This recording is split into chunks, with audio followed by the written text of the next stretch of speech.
Let's have a look at what they did or did not say. Okay. Well, there were high hopes of action from the Bank of Japan today. I was certainly amongst the people that thought that this would be the point at which they extended or adjusted their current QE plans. But in fact, they did nothing. They voted 8-1 to leave things alone. There was some comments around the meeting, though, that suggested that they could do something later on.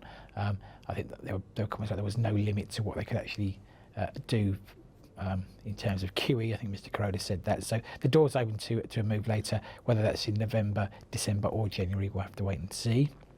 Well, there's no limit to what they can do in life, but apparently on monetary policy they've run out of ammunition. I think that's the problem. Well, quite possibly. And then we come back into the European session proper. A couple of data points amongst the many there were this morning.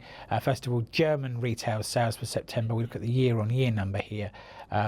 They were better than the prior read. They came in at 3.4%. That's up from the prior read of 2.1%, but below the forecast of plus 4.2%. So German consumers do seem to be still spending, but perhaps at a slower rate than the market had anticipated.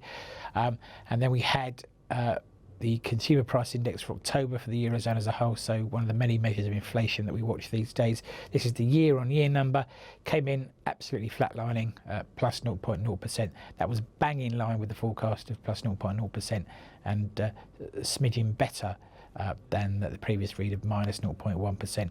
If you look at the core number, as some people do, although it always strikes me that's a bit of curve fitting really, then that was slightly better again as well.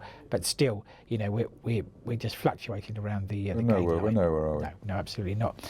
And then in terms of data for next week, quite a busy calendar. So we start with some PMI data, non-manufacturing data for October coming out of China on Sunday, and then manufacturing PMI data on Monday morning, and then it's PMIs again on Monday from the Eurozone, manufacturing PMIs there, and indeed in the UK, both data sets of data for October.